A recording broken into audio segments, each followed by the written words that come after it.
पर कहा साहब के बिना पिता के माँ का अस्तित्व नहीं होता।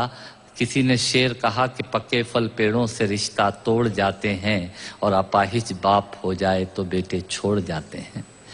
पिता जब पुत्र को बाजार में ले जाता है और जेब में 50 रुपए होते हैं और बच्चा 200 रुपए के सामान को खरीदने की जिद करता है, उस वक्त एक पिता की विवशता और बच्चे की जिद, इसके बीच के एहसास में खड़े होकर पंक्तियां सुनिएगा। पिता क्या होता है। अमिताभ जी आपको समर्पित करता हूं। अमर सिंह जी बैठे हैं।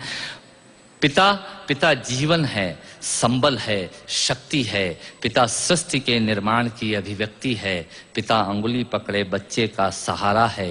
पिता कभी कुछ खट्टा कभी खारा है। पिता पालन है, पोषण है, परिवार का अनुशासन है। पिता धौंस से चलने वाला प्रेम का प्रशासन है। पिता रोटी है, कपड़ा है, मकान है। पिता छोटे से परिंदे का बड़ा आसमान है। पिता छोटे से परिंदे का बड़ा आसमान है। पिता अप्रदर्शित अनंत प्यार है। पिता है तो बच्चों को इंतजार है।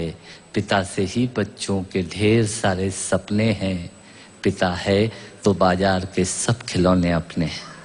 पिता है तो बाजार के सब खिलौने अपने हैं। पिता से परिवार में प्रतिपल राग है। पिता से ही माँ की बिंदी और सुहाग है। पिता परमात्मा की जगत के प्रति आसक्ति है। पिता गृहस्थ आश्रम में उच्च स्थिति की भक्ति है। पिता अपनी इच्छाओं का हनन और परिवार की पूर्ति है। पिता रक्त में दिए हुए संस्कारों की मूर्ति है। पिता एक जीवन को जीवन का दान है। पिता दुनिया दिखाने का एहसान है। पिता सुरक्षा है अगर सिर पर हाथ है।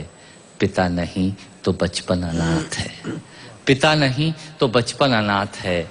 पिता नहीं तो बचपन अनाथ है। तो पिता से बड़ा तुम अपना नाम करो। पिता का अपमान नहीं, उन पर अभिमान करो, क्योंकि माँ बाप की कमी को कोई पाट नहीं सकता और ईश्वर भी इनके आशीषों को काट नहीं सकता।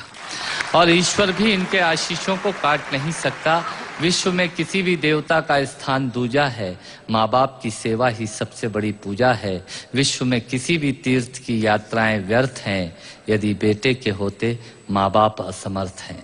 यदि बेटे के होते माँ बाप असमर्थ हैं, वो खुश नसीब हैं माँ बाप जिनके साथ होते हैं, क्योंकि माँ बाप के आशीषों के हाथ हजारों हाथ होते हैं।